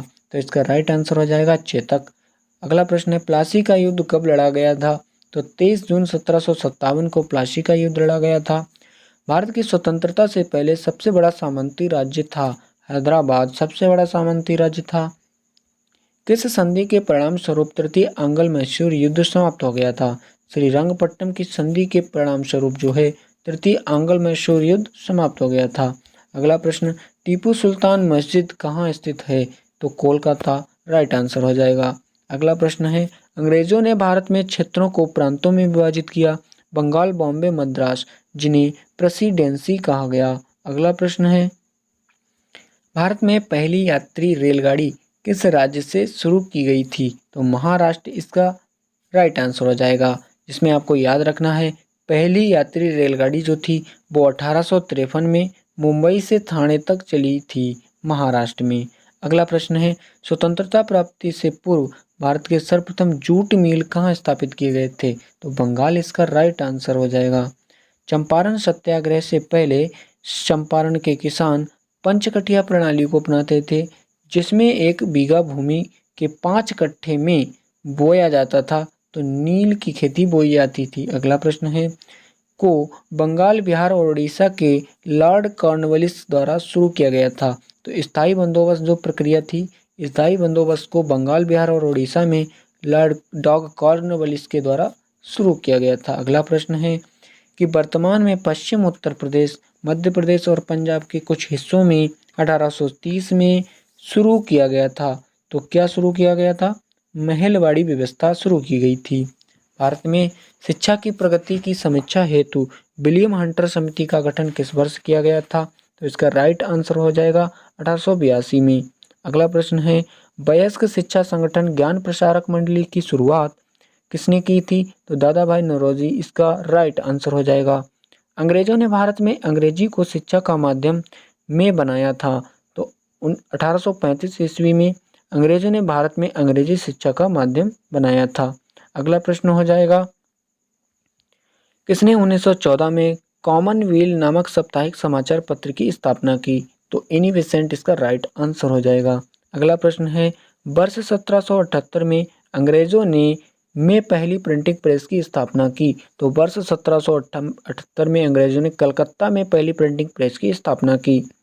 दोस्तों, इस वीडियो को आप लोग जो है एक बार देख करके उसके बाद आप लोग इसे MP3 में भी डाउनलोड करके आप लोग इसे म्यूज़िक के तौर पर भी सुन सकते हैं, क्योंकि इसमें दोस्तों आप लोगों को वन लाइनर इसीलिए कराया है यहाँ पर, क्योंकि दोस्तों ये जो है एग्ज़ाम के लास्ट टाइम तक भी आप जो देख सकते हैं, ये रिवीजन करने के लिए बेस्ट वीडियो रहेगी आपको। तो आप लोगों को इसे डाउनलोड कर लेना है एक बार देखने के बाद, जिससे आप लोग जो है इसे बार बार सुन सकें। केवल सुनकर के भी आप लोग जो है इसे याद कर सकते हैं। अगला प्रश्न है कि भारतीय राष्ट्रीय आंदोलन के दौरान लोकमान्य तिलक द्वारा कौन सा समाचार पत्र निकाला गया था? तो केसरी इसका राइट आंसर हो जाएगा। अगला प्रश्न है कि पहला हिंदी अखबार 30 मई 1826 को शुरू किया गया था। यह दिन हिंदी पत्रकारिता दिवस के रूप में भी मनाया जाता है। इस अखबार का नाम क्या था? तो उद्दंड मार्तंड। ये दोस्तों इसमें कौन कौन से पॉइंट आप लोगों को याद रखना है? आप लोगों को याद रखना है कि 30 मई को जो है हिंदी पत्रकारिता के दिवस के रूप में मनाया जाता है, और 30 मई 1826 को इसको उद्दंड मार्तंड जो पत्रिका है, ये अखबार जो है वो स्टार्ट किया गया था। ये पहला हिंदी अखबार था। तो पूछा जाता है दोस्तों कि पहला हिंदी अखबार कौन सा था? तो उद्दंत मार्तंड पहला हिंदी अखबार था। अगला प्रश्न है कि भारतीय स्वतंत्रता के दौरान समाचार पत्र यंग इंडिया को किसके द्वारा प्रकाशित किया गया था? तो इसका राइट आंसर महात्मा गांधी हो जाएगा। अगला प्रश्न है 1857 के विद्रोह के विद्रोहियों का नेतृत्व करने के लिए आरोप में मुकदमा चलाया गया और रंगून निर्वासित किया गया, जहां उनका 1862 में निधन हो गया। इस तरह से दोस्तों आप लोग देख सकते हैं एनटीपीसी में भी बहादुर शाह जफर से प्रश्न पूछा गया था और यहाँ पर ग्रुप डी में भी बहादुर शाह जफर से प्रश्न पूछा गया। तो दोस्तों ऐसा नहीं है कि एक जगह प्रश्न पूछने के बाद उनसे उस प्रश्न से संबंधित दूसरी जगह प्रश्न ना पूछा गया हो। तो दोस्तों आप लोगों को ध्यान रखना है कि टीसीएस के द्वारा जितने भी एग्ज़ाम कंडक्ट कराए जाते हैं उनकी प्रीवियस ईयर पर कमांड आप लोगों को अवश्य बनानी है। दोस्तों आप लोगों को एक बात और बता दें कि अगर आप जीके जीएस पढ़ने जाते हैं तो आप लोगों को ये पढ़ते पढ़ते बहुत टाइम लग जाएगा, यानी कि इतना ये विशाल सब्जेक्ट है कि इसे आप लोग जो है कभी भी पूरा नहीं कर सकते। लेकिन दोस्तों हम लोग क्या करते हैं कि प्रीवियस ईयर को आधार मान करके हम लोग पढ़ाई करते हैं जीके जीएस की, तभी इसको मतलब थोड़ा अपने एग्ज़ाम बेसिस के लिए कंप्लीट कर पाते हैं। अन्यथा इसे अगर पूरा करने में लग गए हम लोग तो इसे कभी भी कंप्लीट नहीं कर पाते हैं। तो आप लोगों को प्रीवियस ईयर पर ज़रूर ध्यान रखना है। अगला प्रश्न है ब्रिटिश से लड़ते हुए रानी लक्ष्मीबाई का देहांत कहाँ पर हुआ था? तो इसका राइट आंसर हो जाएगा ग्वालियर में। किस स्वतंत्रता सेनानी का मूल नाम मणिकर्णिका था? रानी लक्ष्मीबाई। अभी दोस्तों टीसीएस के द्वारा एमटीएस और सीजीएल के एग्जाम में पूछा गया था। अगला प्रश्न है बंगाल की खेती के कारण, बंगाल में किस चीज़ की खेती के कारण 1859 और 60 में विद्रोह हुआ था? तो नील की खेती कराने के कारण। अगला प्रश्न है 1928 में बारदोली सत्याग्रह अंततः के नेतृत्व में किया गया था? तो वल्लभ भाई पटेल। जहाँ पर दोस्तों क्या हुआ था 1928 में बारदोली जो सत्याग्रह हुआ था, जहाँ पर सरदार पटेल जो थे इसका नेतृत्व कर रहे थे, जहाँ पर वहाँ की महिलाओं ने जो है इन्हें सरदार की उपाधि दी थी। अगला प्रश्न है भारतीय राष्ट्रीय आंदोलन के दौरान प्रसिद्ध उपन्यास आनंद मठ किसने लिखा था? तो बंकिम चंद्र चट्टोपाध्याय। अगला प्रश्न आत्मसम्मान का अभियान एक ऐसा अभियान है जिसका लक्ष्य ऐसे समाज निर्मित करना है जहां पिछड़ी जातियों को भी समान मानव अधिकार प्राप्त हो। इसकी शुरुआत किसने की थी? तो ईवी स्वामी इसका राइट आंसर हो जाएगा। अगला प्रश्न मद्रास में वैद्य समाज की स्थापना किस वर्ष हुई थी? तो 1864 इसका राइट आंसर हो जाएगा। ब्रिटिश साम्राज्य के दौरान भारत में महिलाओं के अधिकार में सुधार किसने किया? तो पंडिता रामाबाई इसका राइट आंसर हो जाएगा। थियोसॉफिकल सोसाइटी की स्थापना कब हुई थी? 1875 इसका राइट आंसर हो जाएगा। ब्रह्म समाज के संस्थापक कौन थे? राजा राम मोहन राय। अगला प्रश्न है दयानंद सरस्वती किस मिशन के संस्थापक थे? आर्य समाज के। सती प्रथा पर प्रतिबंध लगाने के लिए किस वर्ष में अधिनियम पारित किया गया था? तो 1829 में सती प्रथा पर प्रतिबंध लगाने के लिए जो है अधिनियम पारित किया गया था। आप लोगों को बताना है सती प्रथा पर प्रतिबंध लगाने के लिए किस अंग्रेज गवर्नर यानी कि वह कौन अंग्रेज था जिसने इस पर जोर दिया था?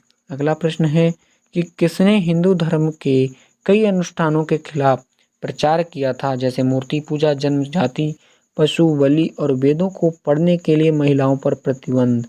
तो इसका राइट आंसर हो जाएगा स्वामी दयानंद सरस्वती। अगला प्रश्न है रामकृष्ण मिशन किसके द्वारा गठित किया गया था? स्वामी विवेकानंद।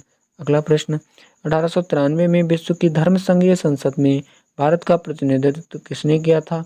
स्वामी विवेकानंद, जिन्होंने जहां पर शिकागो में जाकर के अपना भाषण दिया था, हम भारत के लोग। आधुनिक भारतीय नव जागृति का जनक किसे माना जाता है? इसका राइट आंसर हो जाएगा राजा राम मोहन राय। भारतीय राष्ट्रीय कांग्रेस का गठन किस वर्ष किया गया था? 1885 में किसके द्वारा किया गया था? ये दोस्तों प्रीवियस क्वेश्चन में हम लोग पढ़ चुके हैं, तो आप लोगों को बताना है कि भारतीय राष्ट्रीय कांग्रेस का गठन 1885 में किसके द्वारा किया गया था? भारतीय राष्ट्रीय कांग्रेस के प्रथम मुस्लिम अध्यक्ष कौन थे? बदरुद्दीन तैयबजी इसके मुस्लिम अध्यक्ष थे। स्वतंत्रता काल अवधि के दौरान कांग्रेस के अध्यक्ष कौन थे? JB कृपलानी इसका राइट आंसर हो जाएगा। अगला प्रश्न है, स्वतंत्रता पूर्व भारत में भारतीय राष्ट्रीय कांग्रेस की पहली महिला अध्यक्ष कौन थी? तो एनी बेसेंट इसका राइट आंसर हो जाएगा। नेक्स्ट प्रश्न है, 1916 में लखनऊ समझौता किनके बीच हुआ था? तो भारतीय राष्ट्रीय कांग्रेस और इंडिया मुस्लिम लीग के मध्य 1916 का लखनऊ समझौता हुआ था। दोस्तों ये जो इम्पोर्टेंट है, बिल्कुल दोस्तों बहुत ही इम्पोर्टेंट प्रश्न है। 1916 का ये लखनऊ समझौता हुआ था, वो भारतीय राष्ट्रीय कांग्रेस और इंडिया मुस्लिम लीग के मध्य हुआ था। अगला प्रश्न है कि स्वतंत्र भारत में भारतीय राष्ट्रीय कांग्रेस की पहली महिला अध्यक्ष कौन थी? तो इंदिरा गांधी। स्वतंत्र भारत में पूछा गया है, तो भारतीय राष्ट्रीय कांग्रेस की पहली महिला अध्यक्ष कौन थी? इंदिरा गांधी। अगर दोस्तों पूछा जाए कि भारत में वह कौन भारतीय महिला थी जो राष्ट्रीय कांग्रेस की पहली महिला अध्यक्ष थी? तो सरोजिनी नायडू इसका राइट आंसर हो जाएगा। अगर पूछा जाए दोस्तों कि भारत में राष्ट्रीय कांग्रेस की पहली महिला, तो एनी बेसेंट। भारतीय राष्ट्रीय कांग्रेस की पहली महिला तो सरोजिनी नायडू, और स्वतंत्र भारत में राष्ट्रीय कांग्रेस की पहली महिला तो इंदिरा गांधी। अगला प्रश्न है, बंगाल का पहला विभाजन किस वर्ष हुआ था? तो इसका राइट आंसर हो जाएगा 1905। स्वदेशी आंदोलन की औपचारिक घोषणा कब की गई थी? 7 अगस्त 1905 को। अगला प्रश्न, जुलाई 1905 में बंगाल के विभाजन का आदेश किसने दिया था? तो डॉग कर्जन ने 1905 में बंगाल के विभाजन का आदेश दिया था। अगला प्रश्न है, बिपिन चंद्र पाल सहित 3 लोकप्रिय स्वतंत्रता सेनानी लाल बाल पाल के रूप में जाने जाते थे। तो यहाँ पर लाल बाल पाल के रूप में कौन जाने जाते थे? लाला लाजपत राय, बाल गंगाधर तिलक और बिपिन चंद्र पाल। अगला प्रश्न है, ऑल इंडिया मुस्लिम लीग की स्थापना कब हुई थी? तो इसका राइट आंसर हो जाएगा 1906। अगला प्रश्न है, भारत की राजधानी को किस शहर से दिल्ली ले जाया गया था? तो इसका राइट आंसर हो जाएगा कलकत्ता से दिल्ली ले जाया गया था। अगला प्रश्न, हिंदुस्तान सोशलिस्ट रिपब्लिक एसोसिएशन की स्थापना किसके द्वारा की गई थी? भगत सिंह इसका राइट आंसर हो जाएगा। अगला प्रश्न, कौन सा आंदोलन लाल बाल पाल द्वारा शुरू किया गया था? स्वदेशी आंदोलन लाल बाल पाल द्वारा शुरू किया गया था। अगला प्रश्न, वह औरत कौन है जिसने स्वतंत्रता हेतु लड़ने के लिए भारतीय महिलाओं को जागृति में एक महत्वपूर्ण भूमिका निभाई और उन्हें भारत की कोकिला के नाम से जाना जाता है? सरोजिनी नायडू इसका राइट आंसर हो जाएगा। अगला प्रश्न है, कौन से स्वतंत्र सेनानी ने जेल की दीवारों पर महाकाव्य कमला लिखा था? तो वीडी सावरकर जो थे, जिन्होंने जेल की दीवारों पर एक महाकाव्य कमला लिख दिया था। अगला प्रश्न है जो NTPC में पूछा गया कि भगत सिंह राजगुरु सुखदेव को किसकी हत्या के आरोप में फांसी की सजा दी गई थी? JP सैंडर्स की हत्या के लिए इन्हें जो है भगत सिंह, राजगुरु और सुखदेव जी को फांसी की सजा दी गई थी। अगला प्रश्न है, किस क्रांतिकारी ने खुद से मौत को गले लगाया था? तो इसका राइट आंसर हो जाएगा चंद्रशेखर आजाद। किस भारतीय स्वतंत्रता सेनानी ने 1907 में जर्मनी के स्टुटगार्ड में सप्तऋषि नामक झंडा लहराया था? मैडम कामा। ये इम्पोर्टेंट प्रश्न हो जाएगा। अगला प्रश्न, किस त्योहार के दिन जलियांवाला बाग हत्याकांड हुआ था? तो इसका राइट आंसर हो जाएगा वैशाखी। आप लोगों को बताना है कि कब जो है जलियांवाला बाग हत्याकांड हुआ था, और जब जलियांवाला बाग हत्याकांड हुआ था तो ये कहाँ हुआ था, ये भी कमेंट में बताना है। अगला प्रश्न, चौरी चौरा घटना के कारण किस आंदोलन को अचानक रोकना पड़ा? तो असहयोग आंदोलन को अचानक रोकना पड़ा। असहयोग आंदोलन जो 1920 में गांधी जी के द्वारा नेतृत्व किया गया था, और 1922 में हो रही चौरी चौरा की घटना के कारण असहयोग आंदोलन को 1922 में स्थगित कर दिया गया। किस आंदोलन में गांधी जी ने पहली बार भूख हड़ताल शस्त्र का प्रयोग किया था? तो ये अहमदाबाद हड़ताल जो था, अहमदाबाद मिल मजदूरों का आंदोलन 1918 में जो चला था, उसमें गांधी जी ने पहली बार भूख हड़ताल का प्रयोग किया था। अगला प्रश्न है, भारत में महात्मा गांधी का पहला सफल सत्याग्रह कौन सा था? तो चंपारण। चंपारण, इसे दोस्तों इस तरह से भी पूछा जाता है कि महात्मा गांधी का पहला सत्याग्रह आंदोलन कौन सा था? तो उसका राइट आंसर चंपारण हो जाएगा। इसे 1917 में स्टार्ट किया गया था। अगला प्रश्न, किस वर्ष दक्षिण अफ्रीका से महात्मा गांधी भारत वापस आए थे? तो 1915 इसका राइट आंसर हो जाएगा। महात्मा गांधी के नेतृत्व में कांग्रेस ने नागरिक अवज्ञा आंदोलन शुरू किया, जो के साथ प्रारंभ हुआ था दांडी मार्च के साथ। कांग्रेस ने नागरिक अवज्ञा आंदोलन स्टार्ट किया था। अगला प्रश्न, 1930 में सविनय अवज्ञा आंदोलन के प्रथम चरण के तहत नमक सत्याग्रह की महात्मा गांधी के नेतृत्व में यात्रा किस स्थान से शुरू हुई थी? तो साबरमती आश्रम से ये यात्रा स्टार्ट हुई थी। अगला प्रश्न, साइमन आयोग का 1927 में बहिष्कार क्यों किया गया था?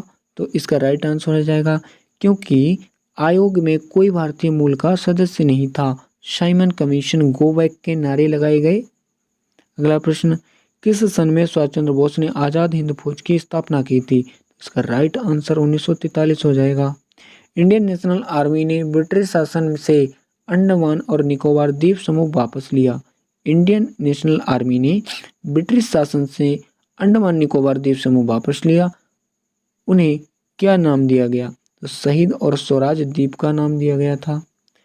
सुभाष चंद्र बोस के पिता का नाम क्या है? तो इसका राइट आंसर हो जाएगा जानकी नाथ बोस। भारत छोड़ो आंदोलन 1942 में महात्मा गांधी द्वारा दिए गए नारे करो या मरो के साथ स्टार्ट हुआ। अगला प्रश्न, महात्मा गांधी द्वारा भारत छोड़ो आंदोलन किस वर्ष स्टार्ट किया गया था? 1942। प्रांतीय चुनाव किस साल में ब्रिटिश भारत के आयोजित किए गए थे? तो 1936-37 में प्रांतीय चुनाव ब्रिटिश भारत में आयोजित किए गए थे। भारत के बंटवारे की घोषणा किस तारीख को की गई थी? तो 3 जून 1947 को भारत के बंटवारे की घोषणा की गई थी। इम्पोर्टेंट प्रश्न हो जाएगा दोस्तों। 15 अगस्त 1947 में भारत को मिली आज़ादी के वक्त समय क्या था? तो आधी रात का यह समय था। भारत कब एक संप्रभु गणराज्य बना? तो भारत जो है 26 जनवरी 1950 को संविधान लागू होने के साथ साथ भारत एक संप्रभु गणराज्य बन गया। अगला प्रश्न, 1781 में भारत के पहले गवर्नर जनरल वारेन हेस्टिंग ने मुस्लिम कानून का अध्ययन और शिक्षण के लिए कहाँ मदरसा की स्थापना की थी? तो कलकत्ता इसका राइट आंसर हो जाएगा। अगला प्रश्न है दोस्तों, भारतीय पुरातत्व पर्यवेक्षण का गठन किसने किया था? तो इसका राइट आंसर हो जाएगा अलेक्जेंडर कनिंघम ने। भारतीय संविधान के अस्तित्व में आने से पहले भारत का आखिरी गवर्नर जनरल कौन था? चक्रवर्ती राजगोपालाचारी, जिसे हम सी राजगोपालाचारी भी पढ़ते हैं। बंगाल सती विनिमयन 1829 भारत के किस राज्य जनरल द्वारा लाया गया था? तो लॉर्ड विलियम बेंटिक इसका राइट आंसर हो जाएगा। अगला प्रश्न है, Swaraj is my worth right and I shall have it, यह किस नेता का कथन है? बाल गंगाधर तिलक। यानी कि स्वराज्य मेरा जन्मसिद्ध अधिकार है और मैं इसे लेकर के रहूंगा, बाल गंगाधर तिलक। अगला प्रश्न है, कौन से भारतीय नेता को लोकप्रिय रूप से पंजाब केसरी के नाम से जाना जाता है? लाला लाजपत राय इसका राइट आंसर हो जाएगा। अगला प्रश्न है, वह व्यक्ति जिसे गुरुदेव के नाम से जाना जाता था? तो रविंद्रनाथ टैगोर गुरुदेव के नाम से जाना जाता था। आप लोगों को दोस्तों याद रखना है, रविंद्रनाथ टैगोर ने जब 1919 की घटना हुई थी जलियांवाला बाग हत्याकांड, जिसके फलस्वरूप गुरुदेव की उपाधि छोड़ दी थी। अगला प्रश्न है कि महात्मा गांधी को दक्षिण अफ्रीका में एम्बुलेंस सेवाओं में उनके योगदान के लिए अंग्रेजों के केसर ए हिंद पदक से सम्मानित किया गया था। महात्मा गांधी को दक्षिण अफ्रीका में एम्बुलेंस सेवाओं में उनके योगदान के लिए अंग्रेजों ने केसर ए हिंद पदक से सम्मानित किया। लॉर्ड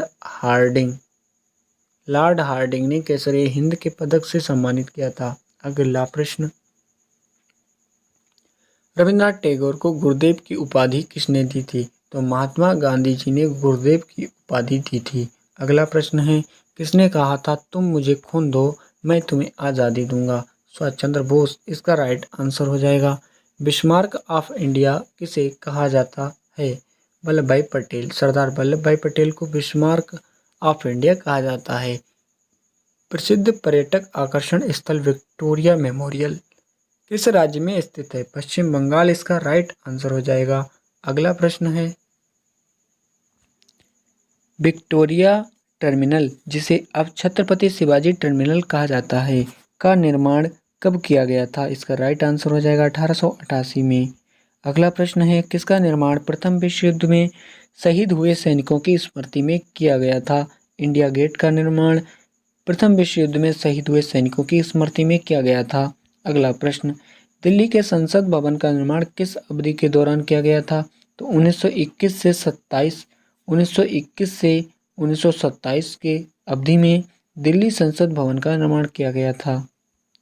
1971 के युद्ध में के दौरान शहीद होने वाले सैनिकों की याद में अमर जवान ज्योति इंडिया गेट के पास चलती है। तो इसका राइट आंसर भारत पाक इसका राइट आंसर हो जाएगा।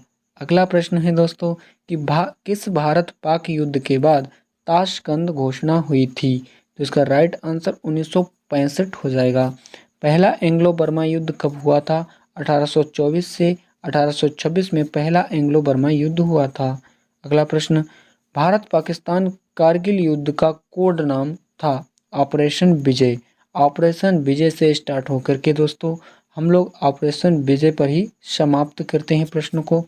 यहाँ तक दोस्तों आप लोग जो है 447 प्रश्नों को प्रीवियस प्रश्नों को पढ़ चुके होंगे जो इतिहास से पूछे गए थे। तो दोस्तों आप लोगों को ये क्लास कैसी लगी? साथ ही में दोस्तों आप लोगों को बताना ये भी बताना है कमेंट में कि आप लोगों को नेक्स्ट कौन सी क्लास चाहिए।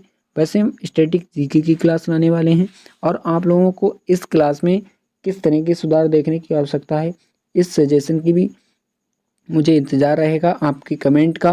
तो मिलते हैं दोस्तों नेक्स्ट वीडियो में, तब तक के लिए जय हिंद।